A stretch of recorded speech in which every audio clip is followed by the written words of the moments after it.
আমরা পরিষ্কার ভাষায় এই সরকারের কাছে দাবি জানাই, আগামী নির্বাচনের পূর্বে বাংলাদেশ জামাত ইসলামের যে সকল নেতৃবৃন্দকে হত্যাকাণ্ড করা হয়েছিল সেই সকল যুদ্ধাপরাধ বিচারের কারিগরদেরকে ফাঁসির মঞ্চে নিয়ে আসতে হবে।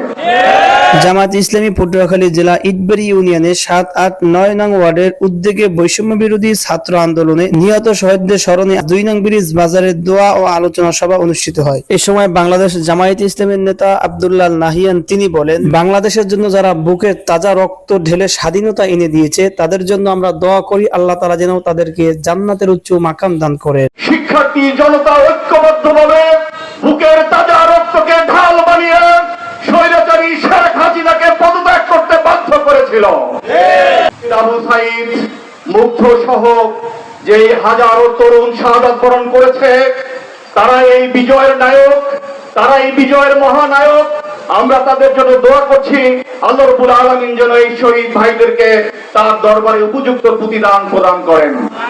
জামায়াত নেতা আব্দুল্লাহ নাহিয়ান তিনি আরো বলেন, আমরা দীর্ঘ ১৭ বছর স্বৈরাচার শেখ হাসিনার শাসন দেখেছি, তাই আমরা ভবিষ্যতে এরকম আর কাউরি ক্ষমতা দেখতে চাই না যারা আমাদের দেশ ও জনগণের জন্য অকল্যাণ হয়ে দাঁড়াবে। আমরা ভবিষ্যতে আমাদের দেশে ইসলামকে দেখতে চাই, ইসলাম অনুযায়ী আমাদের রাষ্ট্র পরিচালনা করতে চাই। বিগত ১৭টি বছরের দুঃশাসন অতিক্রম করে যারা এই প্রিয় বাংলাদেশকে জেল জুলুম হামলা মামলা নির্যাতন নিপীড়ন গুম খুন হত্যাকাণ্ডের মাধ্যমে প্রিয় বাংলাদেশকে একটি আয়না ঘরে পরিণত করেছিল, আগামী দিনে দেশের জনগণ কোন মাদক সেবী, মাদকের কারবারি, কোন সন্ত্রাস চাঁদাবাজের গডফাদার, কোন রাজনৈতিক সন্ত্রাস রাজনৈতিকের সন্ত্রাসের গডফাদার, কোন দুর্নীতিবাজ লম্পট চরিত্রহীন, কোন জনগণের অধিকার লুণ্ঠনকারী কাউকে আর ইউনিয়ন পরিষদ থেকে সংসদ পর্যন্ত আর দেখতে চায় না। জামাত নেতা আব্দুল্লাহ নাহিয়ান তিনি আরো বলেন, আমরা অন্তর্বর্তীকালীন সরকারকে পরিষ্কার ভাষায় একটি কথা জানিয়ে দিতে চাই, দীর্ঘ ১৭ বছরে আমাদের জামাত নেতা সহ হেফাজত নেতা সহ বাংলাদেশের পিলখানায় যারা হত্যাকাণ্ড ঘটিয়েছে তাদেরকে বিচারের কাঠগড়ায় না আনা পর্যন্ত আমরা কোনো নির্বাচন বাংলাদেশে দেখতে চাই না।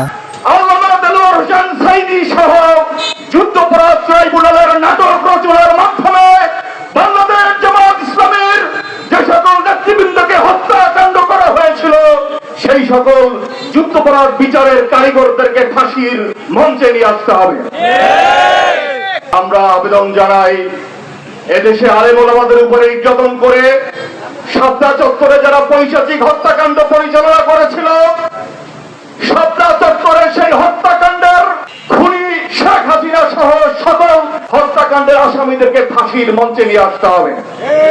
আমরা আবেদন জানাই সরকারের কাছে আগামী নির্বাচনের আগে পিলখানা হত্যাকাণ্ড সহ এই সর্বশেষ ছাত্র জনতার উপরে যে নির্মম পৈশাচিক ভাবে গুলি করে হত্যা করা হয়েছে তাদের বিচার নিশ্চিত করার পরে দেশে নির্বাচন হবে। প্রিয় দর্শক, এই ছিল আজকে সর্বশেষ আপডেট নিউজ, আশরাফি নিউজ 24।